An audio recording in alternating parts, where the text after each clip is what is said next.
कुरान और आरएसएस ये बयान भड़काने के लिए है या वाकई कुरान इस बात की इजाजत देता है? मुसलमानों को कह रहा है कि हिंदुओं को सांप और बिच्छू समझ के मार डालो। बावजूद उसके मुसलमान के चुप होने का कारण क्या है? कि बाप में इतनी कुवत नहीं है, इनकी मां ने दूध नहीं पिलाया। बीजेपी ये बात कहती है कि पूरे तरीके से कांग्रेस मान चुकी है कि मुसलमानों की पार्टी है। पूरा देश एक समय कांग्रेस को वोट देता था, गाय और बछड़ा कांग्रेस का चिन्ह हुआ करता था, लेकिन उसके बाद केरल की जनता गुजरात की जनता की तरह अनपढ़ नहीं है। केरल धर्म परिवर्तन का गढ़ बन गया, केरल गो हत्या का गढ़ बन गया। केरल में यूथ कांग्रेस के लोग गाय की हत्या करके कांग्रेस का आरोप होता है कि ये बीजेपी जो पार्टी है, आरएसएस है, ये तोड़ने का काम करते हैं। भगवा जिंदाबाद था, जिंदाबाद है और जिंदाबाद रहेगा।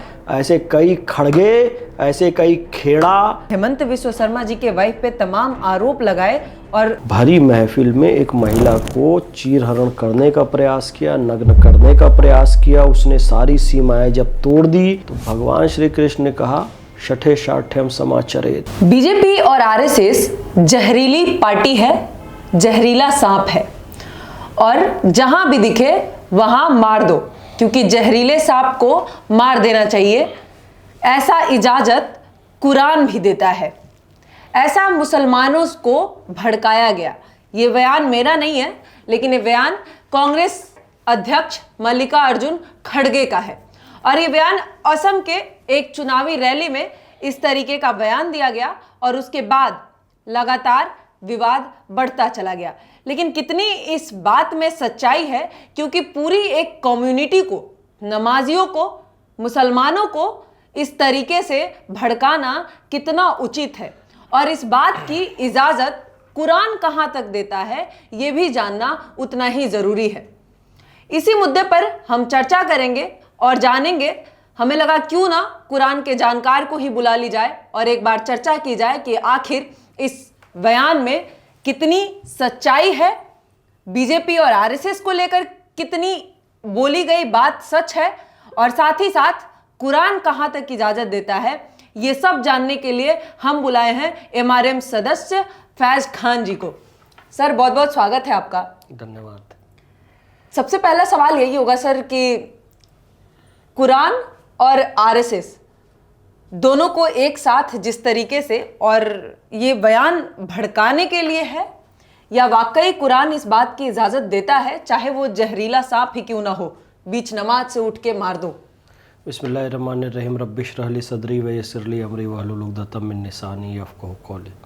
बिरादरान हिंद, अस्सलामु अलैकुम रहमतुल्लाहि व बरकातहू। जय हिंद, भारत माता की जय, वंदे मातरम। नेहा जी, सर्वप्रथम मल्लिकार्जुन खड़गे को इस बात के लिए माफ़ी मांगनी चाहिए कि उन्होंने कुरान शरीफ को गलत कोट किया है, गलत रेफरेंस दिया है। कुरान शरीफ में 30 भाग हैं, 114 सूरा है और 6666 आयतें हैं। 30 भाग में, जिसको 30 पारे कहते हैं, सिपारे कहते हैं, या 114 अध्याय जिसको सूरह कहते हैं, या 6666 आयतें जिसको मंत्र कह सकते हैं। इसमें कहीं पर भी ऐसा कुछ भी नहीं लिखा हुआ है।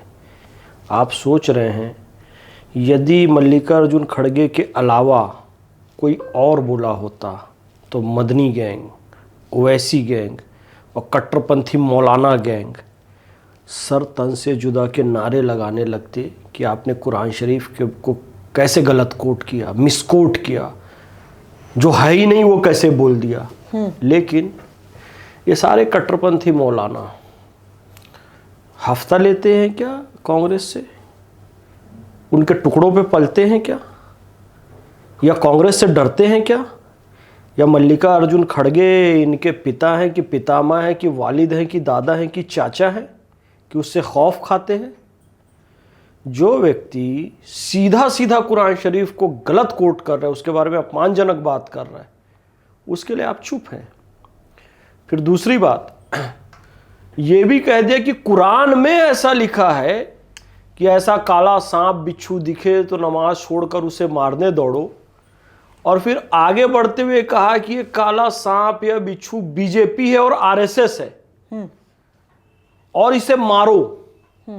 किसे कह रहा है? नमाजी को कह रहा है। नमाजी कौन होता है? हिंदू होता है, क्रिश्चियन होता है, सिख होता है, सीधा सीधा मुसलमान होता है नमाजी। मुसलमानों को कह रहा है कि हिंदुओं को सांप और बिच्छू समझ के मार डालो। नमाज भी पढ़ रहे हो तो नमाज छोड़ के सबसे पहले हिंदुओं को मार डालो। वो आरएसएस बीजेपी से क्या मुराद है? हिंदुओं से ही तो मुराद है। क्यों? क्योंकि इधर तो सीधा कह रहे नमाज छोड़कर, तो नमाज तो मुसलमान ही पढ़ता है, और ये लोग आरएसएस को हिंदूवादी पार्टी कहते हैं। तो देश में सीधा सीधा सांप्रदायिक दंगा कराना चाहता है, गृह युद्ध करवाना चाहता है, और उस पर तमाम सेक्युलर कहे जाने वाले लोग चुप हैं। क्या लगता है मुसलमानों के चुप होने का कारण क्या है आज? क्योंकि हमने कई बार देखा है कि कुरान के खिलाफ, मुसलमान के खिलाफ कोई बोल दे तुरंत फतवा जारी हो जाता है। आज मुसलमान चुप क्यों है? अगर कुरान ऐसा इजाजत नहीं देता है, कुरान को मिसकोट किया गया है, बावजूद उसके मुसलमान के चुप होने का कारण क्या है? हम बोल रहे हैं, मैं भी एक मुसलमान हूँ, मैं बोल रहा हूँ, क्योंकि मैं जो गलत चीज़ है ना उसका विरोध करता हूँ, जो सही है उसका समर्थन करता हूँ। लेकिन ये बाकी जो मुल्ला मौलवी कठमुल्ले लोग हैं ना, ये लोग सुविधाजनक इस्लाम का पालन करते हैं कि मल्लिकार्जुन खड़गे कुरान शरीफ के बारे में अपमानजनक बात कह दे तो ये चुप रहेंगे। मुलायम सिंह यादव और अखिलेश यादव इफ्तार पार्टी और नमाज की टोपी और गमछे का और वज़ू का और हज का दुरुपयोग करेंगे, इबादत के वक्त में सियासत करेंगे, तो ये लोग चुप रहेंगे। हाँ, कोई एक छोटा मोटा हिंदू कहीं बेचारे से कुछ बेअदबी हो जाए अनजाने में भी, वो बिना उसको पता ही नहीं है, उसके फ़ोन में स्टेटस लग गया गलती से नूपुर शर्मा के लिए, तो उस कन्हैया लाल की ये आतंकवादी लोग गर्दन काट देंगे। पर इनके बाप में इतनी कुवत नहीं है, इनकी माँ ने दूध नहीं पिलाया है कि मल्लिकार्जुन खड़गे के खिलाफ एक लफ्ज भी बोलकर दिखा दे, क्योंकि मल्लिकार्जुन खड़गे इन मौलानाओं की ऐसी तैसी कर देगा, इनके मदरसे बंद करवा देगा। उसके पैसे से मदरसे चलाते हैं, उसका खाते हैं, मल्लिकार्जुन खड़गे से बिके हुए। कन्हैया लाल बेचारे का क्या दोष था? गरीब आदमी था ना, अरे गली में कपड़े सिलता था, शाहरुख खान की फोटो लगाया हुआ था, ले दे के टूटे फूटे घर में रहता था, अपना परिवार चलाता था, उसको फोन तक नहीं चलाना आता था, धोखे से कहीं से स्टेटस लग गया नूपुर शर्मा का। वो हरामखोर आतंकवादियों ने जाके उसकी गर्दन काट दी। यार कितने गलीज लोग हैं। मल्लिकार्जुन खड़गे को बोल सके ये भी हिम्मत नहीं है, गर्दन काटना दूर की बात है, गर्दन काटने का मैं समर्थन नहीं करता, किसी का सर तन से जुदा की मैं बात नहीं करता। अरे बोलो तो, उसने कुरान शरीफ का अपमान किया है, वो भी मुंह से तुम्हारे नहीं निकल रहा है। तुम जो अवतार में खजूर खाते हो मल्लिकार्जुन खड़गे देता है क्या तुमको? जो हज करने जाते हो वो पैसा देता है क्या? तुम्हारे मदरसों को वो चलाता है क्या? तुम्हारी बहन बेटियों को मल्लिकार्जुन खड़गे पालता है क्या? तुम्हारे बच्चों को मल्लिकार्जुन खड़गे पढ़ाता है क्या? क्यों चुप हो उसने जब कुरान का अपमान किया तो? और ये खड़गे को समझ जाना चाहिए, ये खा वो भी एक खराट पकड़ाया, अशोक खराट महिलाओं का अपमान करता था, वो पकड़ाया है। एक महिलाओं का अपमान करने वाला खेड़ा पकड़ाया है। वो असम के जो मुख्यमंत्री हैं हेमंत बिस्वा शर्मा जी, उनकी पत्नी के बारे में अपमानजनक शब्द बोला तो एक खराट पकड़ाया, एक खेड़ा पकड़ाया, और अब ये खड़गे कुरान का अपमान कर रहा है। तो ये खा वाले जो गड़बड़ कर रहे हैं देश में, तो इसको रोकने के लिए भी एक खा चाहिए। वो खान है, मोहम्मद फैज खान है। बीजेपी ये बात कहती है कि पूरे तरीके से कांग्रेस मान चुकी है कि मुसलमानों की पार्टी है। यहाँ तक कि आज हम प्रोटेस्ट में भी थे कांग्रेस के, कुछ लोग ये भी बात माने कि ले दे के मुसलमानों के लिए एक ही पार्टी बची है कांग्रेस, जो मुसलमानों के हित में बात करती है। बीजेपी हमेशा से मुसलमान विरोधी रही है। कैसे देखते हैं इस बयान को? क्या यही बात मुसलमान भी मान चुके हैं कि हमारी पार्टी कांग्रेस ही है? इस बात की वजह से आज चुप्पी है मुसलमानों में?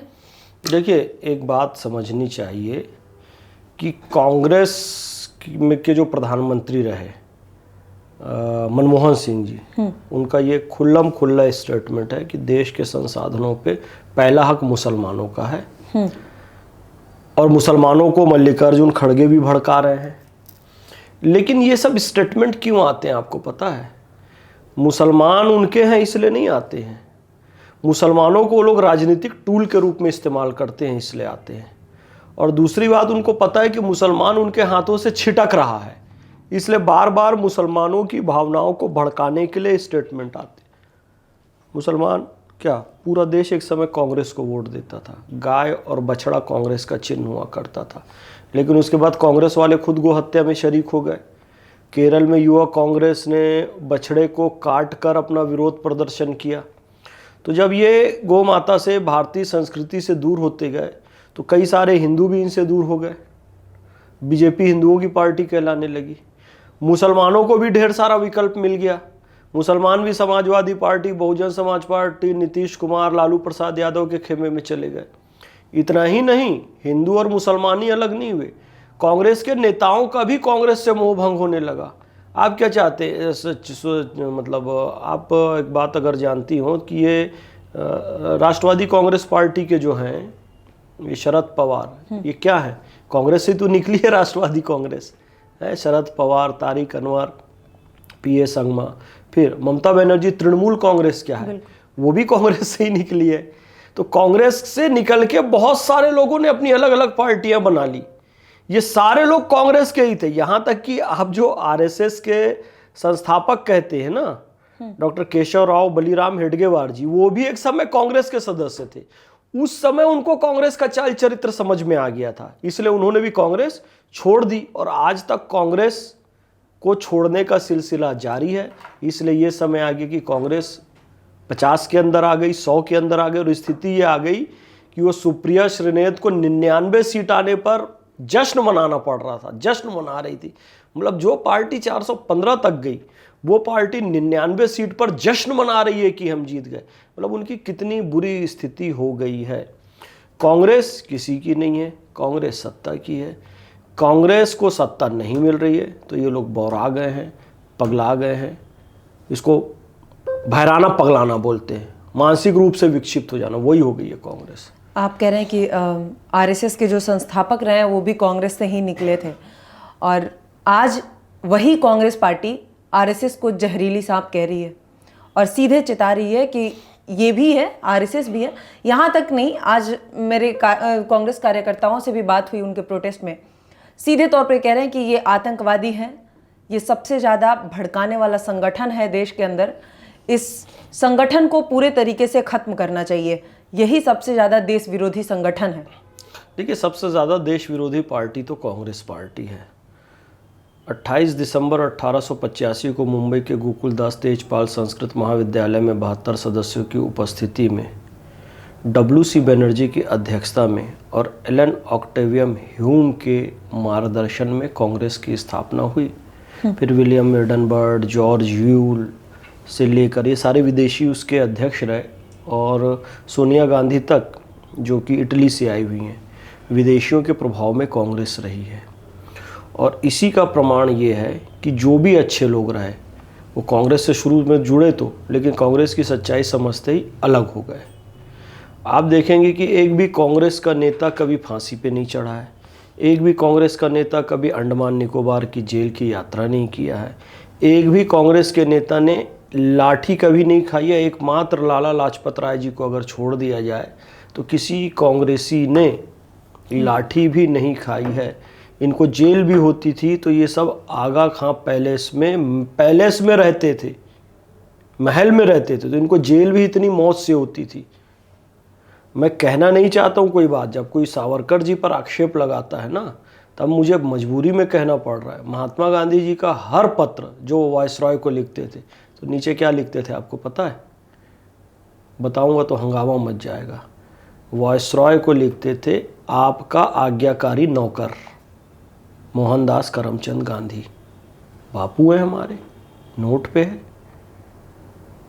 गरिमा है उनकी, लेकिन ये तो ऐतिहासिक सत्य है ना। वीर सावरकर आरएसएस के और माफ़ीनामा लिखा और ये लिखा, यार गांधी जी के तो हर लेटर पे लिखा होता था, टू वायसराय आदरणीय महोदय ये और आपका आज्ञाकारी नौकर, ये लिखा होता था। देश का विभाजन कांग्रेस ने करवाया है। भगत सिंह को फांसी चढ़ाने में कांग्रेस का हाथ रहा है, सारी दुनिया जानती है। हमारे देश में जब विभाजन हुआ और हिंदुओं का कत्लेआम किया गया तो कांग्रेस इस बात से सहमत था कि हिंदुओं का कत्लेआम होना चाहिए। कांग्रेस सहमत थी इस बात से, क्योंकि जब जो हिंदुओं के रक्षक थे वो महात्मा गांधी के पास गए तो उन्होंने कहा कि भाई अपने हथियार छोड़ दो। हिंदू स्त्रियां, यदि कोई मुसलमान तुम्हारे साथ बलात्कार करने आता है, कोई जिन्ना की औलाद, तो उसको तुम खुली छूट दे दो, उसका प्रतिरोध मत करो। मतलब ये कैसी बदतमीजी है, कैसी बेशर्मी है। लेकिन आज कांग्रेस पार्टी कहती कांग्रेस है का कि कैसा देश चाल को चरित्र बनाने वाला, देश को बचाने वाला तो कांग्रेस पार्टी है। आज बीजेपी आई है और ये मोदी और शाह मिलके पूरे देश को बेच रहे हैं, प्राइवेटाइजेशन कर रहे हैं। नहीं, देश का बनाने वाला कैसे हो गए ये भाई? देश तो हमारा, बुद्ध की परंपरा तो बामियान से लेके बर्मा तक थी। बामियान में बुद्ध है ना, यानी भारतीय संस्कृति थी ना। बर्मा में बौद्ध है ना, यानी कि बामियान से लेके जो बर्मा तक की हमारी संस्कृति थी, जो कश्मीर से लेके इंदिरा पॉइंट जिसको अभी कहते हैं अंडमान निकोबार, वहाँ तक हमारी संस्कृति, आज बामियान हमारे हाथ में है ना। कांग्रेस की गलती से गया ना। लाहौर हमारे हाथ में है, कराची हमारे हाथ में है, ननकाना साहब हमारे हाथ में है, बप्पा रावल का रावलपिंडी हमारे हाथ में है, नहीं है। माता ढाकेश्वरी देवी का मंदिर ढाका का, वो आज हमारे हाथ में है, नहीं है। क्यों नहीं है? क्योंकि कांग्रेस की गलती है।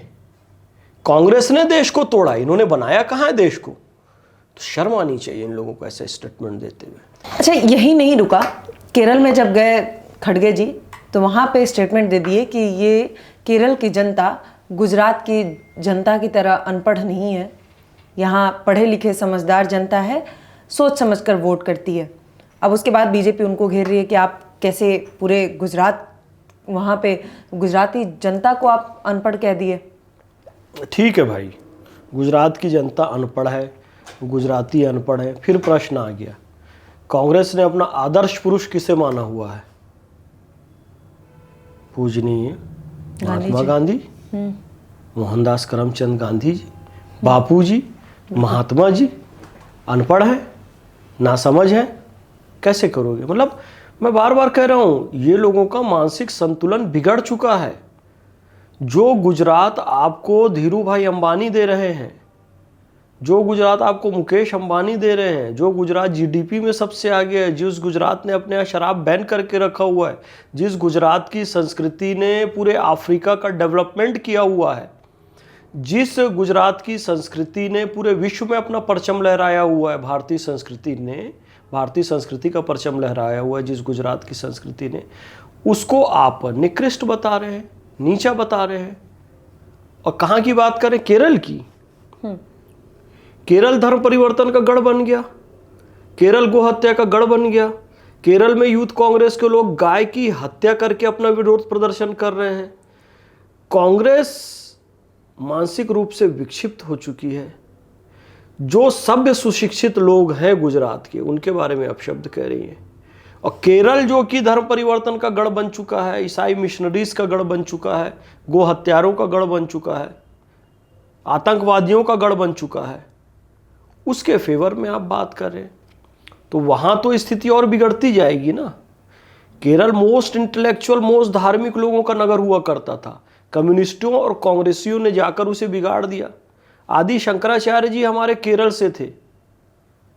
केरल भारतीय संस्कृति का एक समय सबसे बड़ा गढ़ था। गॉड्स ओन कंट्री उसे कहते हैं। हमारी प्राकृतिक, जो प्रकृति का जो सही स्वरूप है, चाहे वो समुंदर हो, चाहे पेड़ पौधे हो, चाहे वनस्पति हो, चाहे लोग हो, वस्त्र हो, धर्म हो, विज्ञान हो, आध्यात्म हो, सबका गढ़ केरल रहा है एक समय। आज ये लोगों ने सब कुछ खत्म कर दिया और कह रहे हैं वहाँ के लोग समझदार हैं। समझदार हैं और बहुत जल्दी घर वापसी होगी यानी फिर से लोग भारतीय संस्कृति के रंग में रंगेंगे। और वहाँ से अब कम्युनिस्टों का कोई नाम लेवा नहीं है पूरे भारतवर्ष में।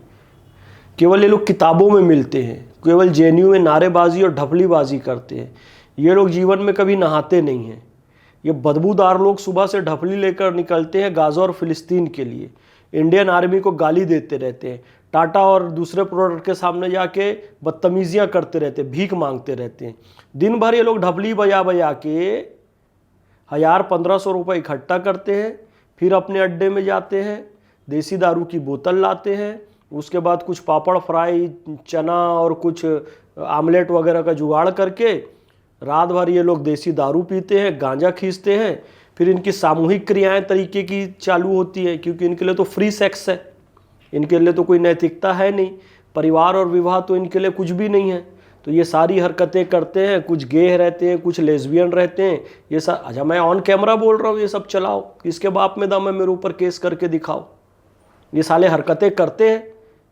जेएनयू में आज भी जो लेफ्टिस्ट हैं ये लोग नहाते थोड़ी हैं, बदबू आती है ये हरामखोर लोग क्लास में घुसते हैं तो ढपली बजाते रहते हैं। और हमें चाहिए आज़ादी, इससे आज़ादी दे दी, अफजल को आज़ादी दे दी, बुरहान को आज़ादी दे दी, याकूब को आज़ादी, इंडियन आर्मी देगी आज़ादी, पुलिस देगी आज़ादी, तेल लगा के आज़ादी, डंडा ही डंडा आज़ादी, भरपूर मिलेगी आज़ादी।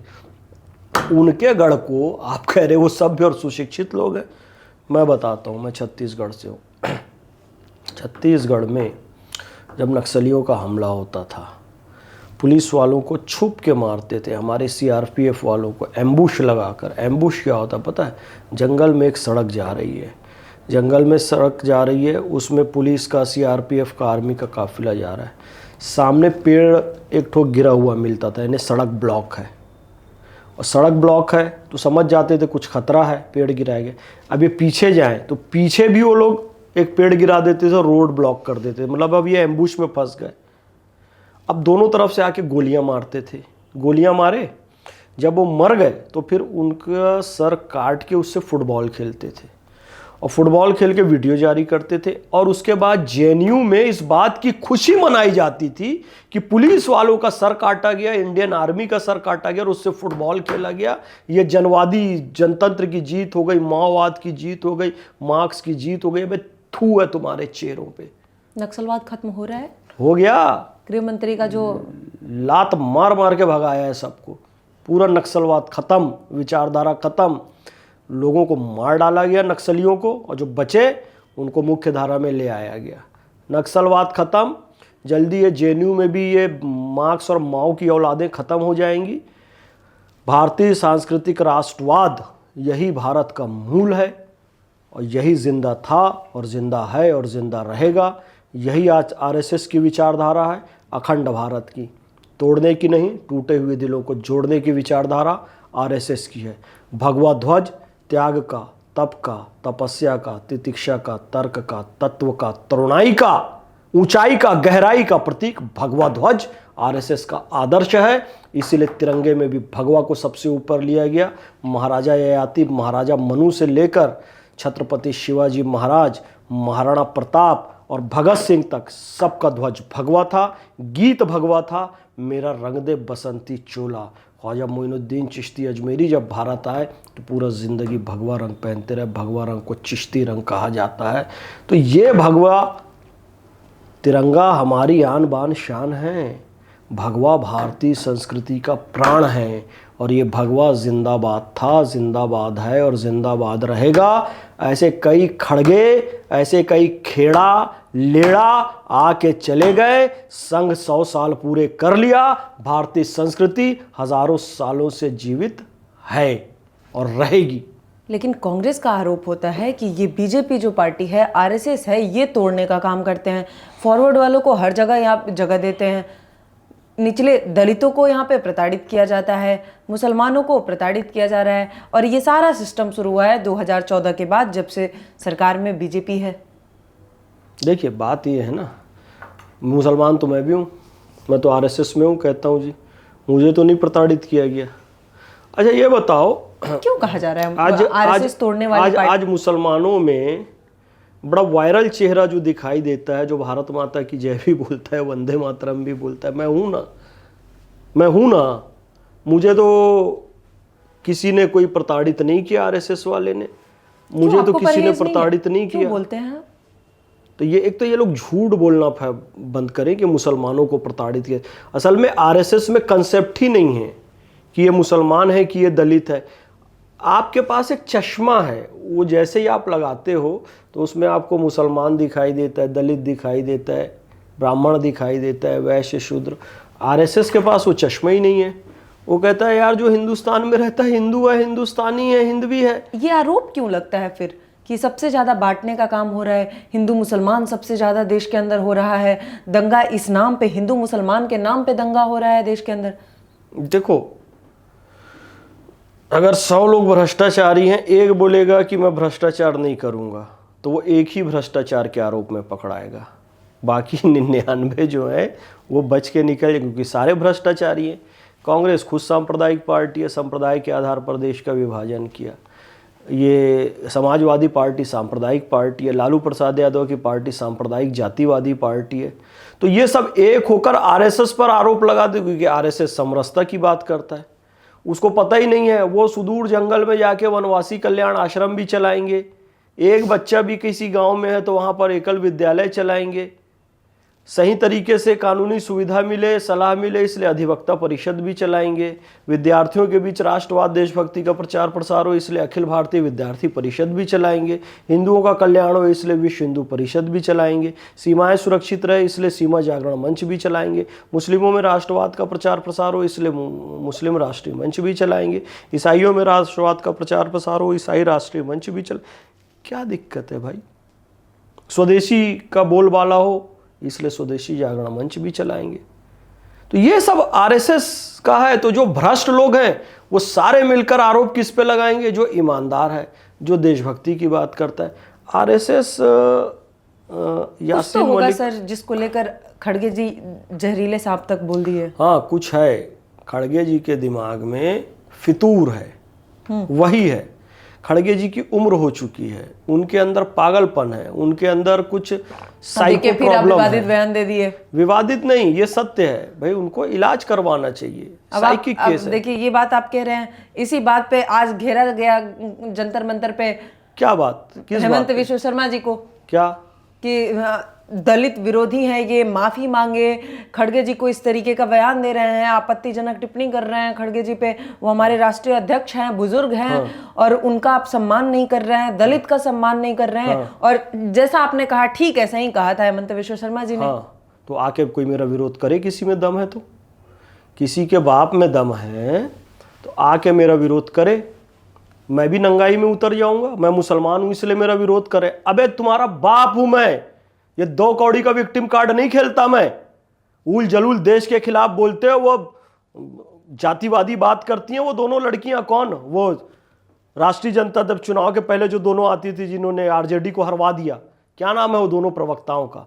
वो कंचना यादव और प्रियंका भारती। बहुत मेरे साथ डिबेट में बैठे हैं। जब तर्क इनके पास नहीं होते हैं, तर्क खत्म हो जाते हैं ना, हम तो महिला हैं, हम तो पिछड़े हैं। अरे यार, ये विक्टिम कार्ड खेलना बंद करो। लेकिन ये तो कह रहे हैं कि ये सीएम एक हैं, एक, और आप एक राष्ट्रीय अध्यक्ष के लिए इतना ज्यादा आपत्तिजनक शब्द का इस्तेमाल कर रहे हैं। राजनीति में भाषा की मर्यादा बीजेपी नहीं देखती है।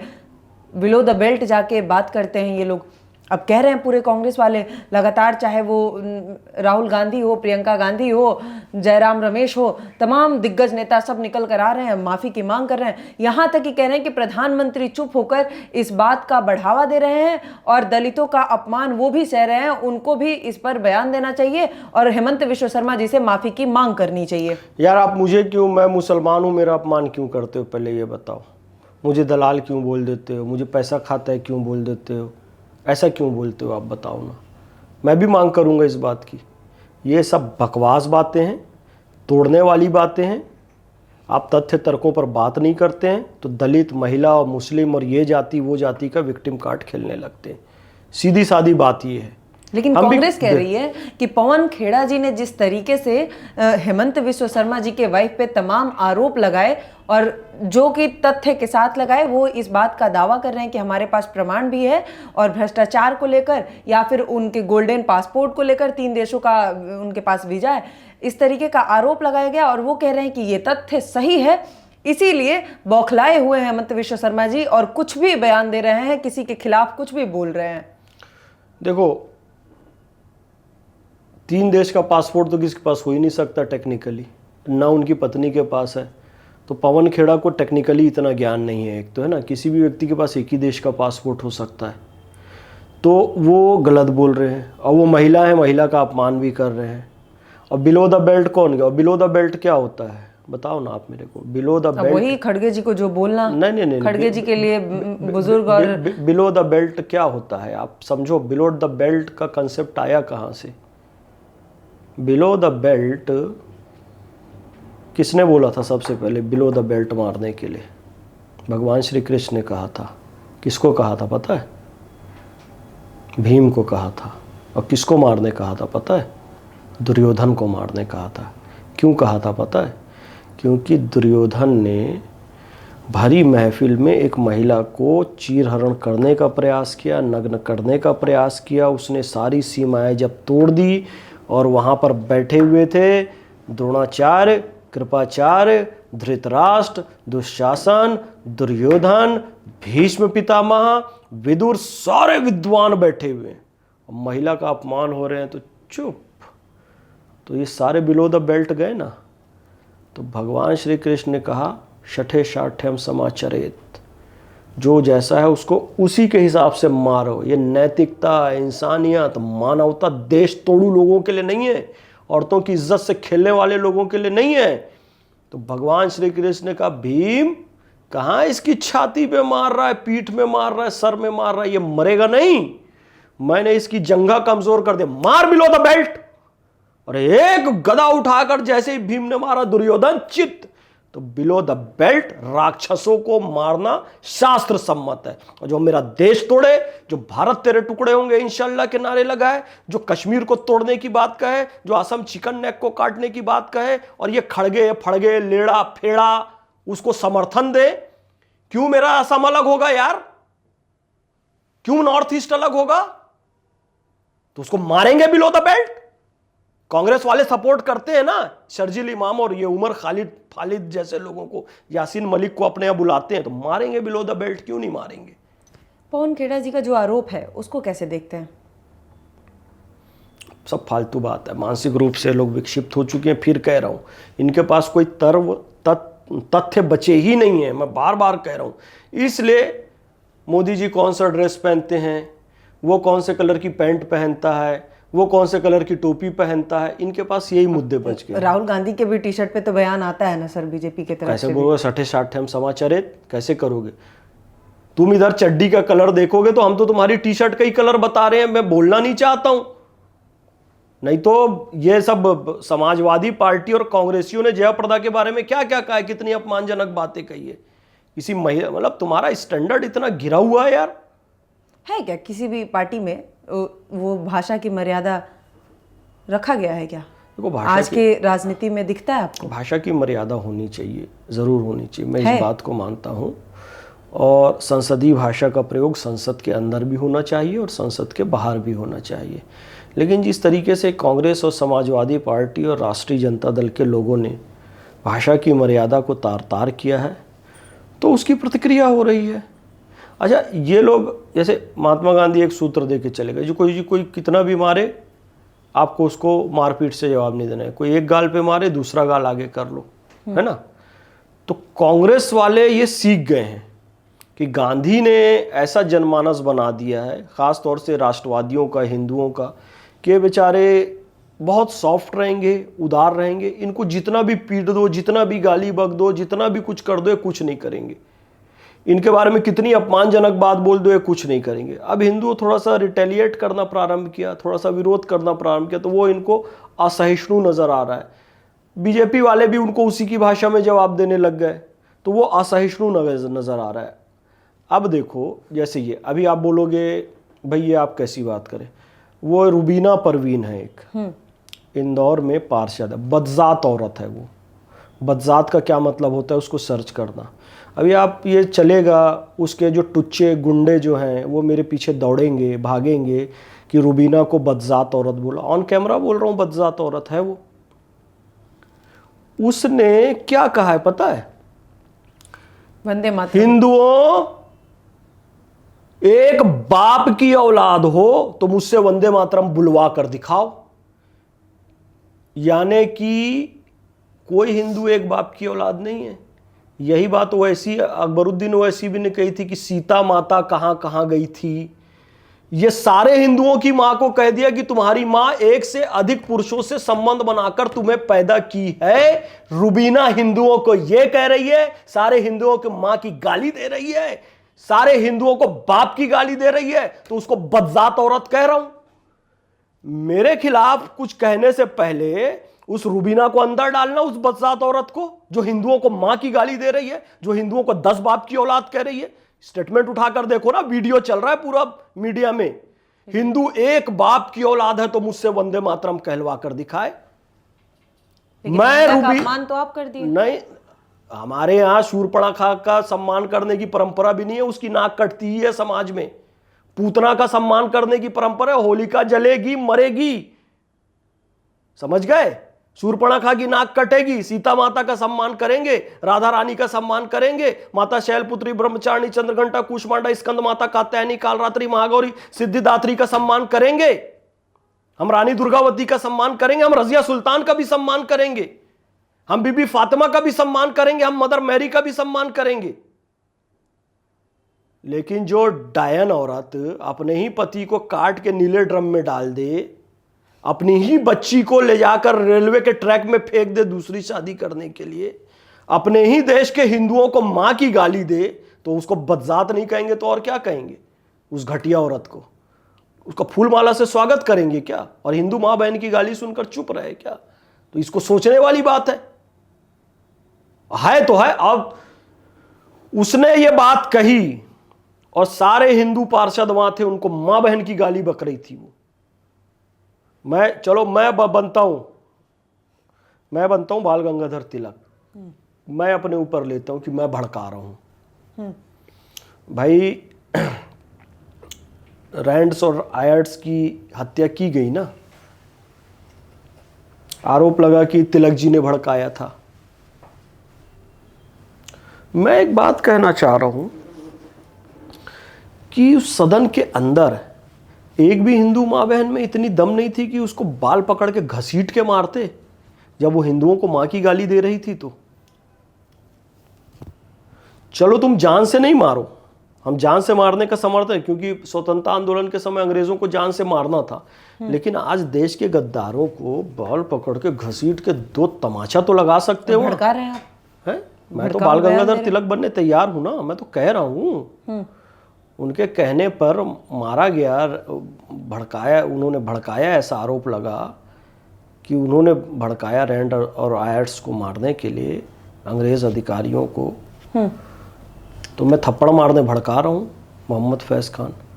उस रुबीना खातून को अगर दोबारा उस सदन में घुसती है तो हिंदू महिलाओं का फर्ज बनता है कि उसको बाल घसीट के दो मुक्का दो थप्पड़ लगाएं, क्योंकि हिंदुओं को मां की गाली दी। हमने देखा तो नूपुर शर्मा को बयान देने के बाद क्या हुआ, छुप के रहना पड़ रहा है नूपुर शर्मा को, पार्टी से अरे तो वो तो हिंदू है ना, वो तो राष्ट्रवादी है ना। एग्जैक्टली, तो वो तो फतवा जारी वहां होता है।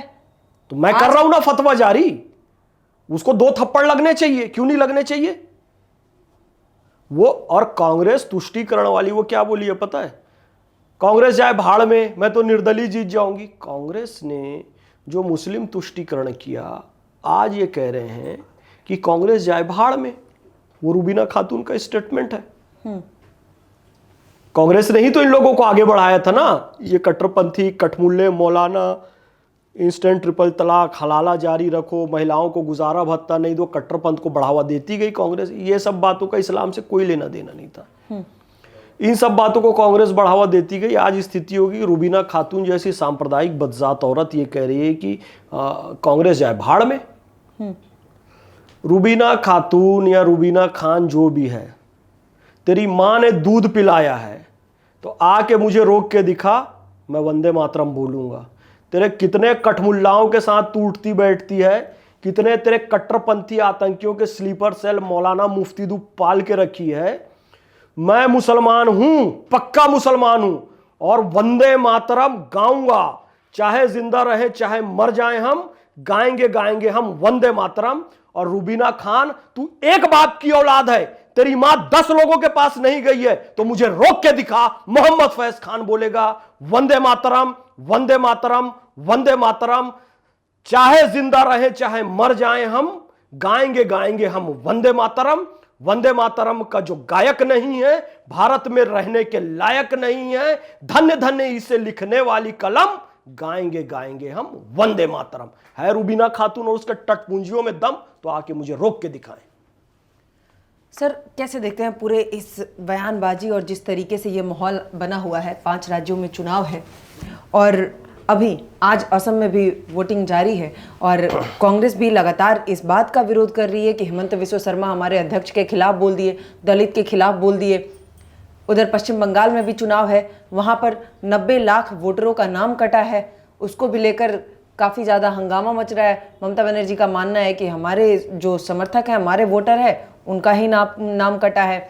आज हम जब प्रोटेस्ट में थे कांग्रेस के, तो वहां से कहा जा रहा था कि कितने फॉरवर्ड का वोट काटा गया, वोटर लिस्ट से नाम काटा गया, फॉरवर्ड वालों का नाम नहीं काटा जा रहा है। तो एक तरीके से कहीं ना कहीं कांग्रेस पार्टी भी इस बात का संकेत दे रही है कि हमारे वोटरों का नाम काटा जा रहा है। पूरे मसले को कैसे देखते हैं और इस बार के चुनाव में किसको कितना फायदा होता हुआ आपको नजर आ रहा है? मैं स्पष्ट करना चाहूँगा कि जो रोहिंग्या हैं, जो बांग्लादेशी हैं, जो असम में घुस आए हैं, हमारे देश में घुस आए हैं, उनके खिलाफ एक सफाई अभियान हेमंता बिस्वा शर्मा जी ने चलाया है और उनको भारी संख्या में वोटर कांग्रेस और तृणमूल कांग्रेस ने बना के रखा था। उनको आधार कार्ड भी जारी कर दिया, कई लोगों को पासपोर्ट भी जारी कर दिया। तो उनकी सफाई का अभियान चल रहा है। वो सफाई अभियान भारतीय जनता पार्टी ही कर सकती है और हेमंता बिस्वा शर्मा जी वही करें, इसलिए इन लोगों के सीने पे सांप लौट रहा है।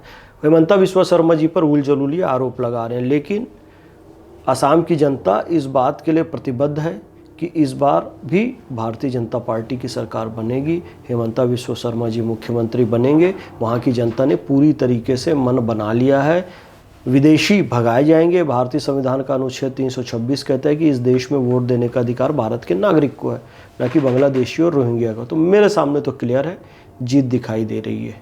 बंगाल में कैसा दिख रहा है? बंगाल में भी जीतेंगे, हो गया ममता बनर्जी, खत्म उसका खेल। फिर वोट चोरी का तो शुरू हो गया है, कोई वोट ईवीएम का अभी से रोना शुरू हो गया देखो है। बात ये है ना यार, इन लोगों को थोड़ी भी राजनीतिक सूझबूझ नहीं। इतने गधे लोग हैं ये, इतने मूर्ख हैं कांग्रेस वाले, तृणमूल कांग्रेस वाले और ये सब विपक्षी पार्टियां, इनको भारत की नब्ज ही नहीं पता है यार। वोट चोरी ऐसे नहीं होता है। आप राम जी को गाली बकोगे, देश की जनता राम राम करने वाली भारतीय जनता पार्टी को वोट दे देगी, आप कह दोगे वोट चोरी हो गया।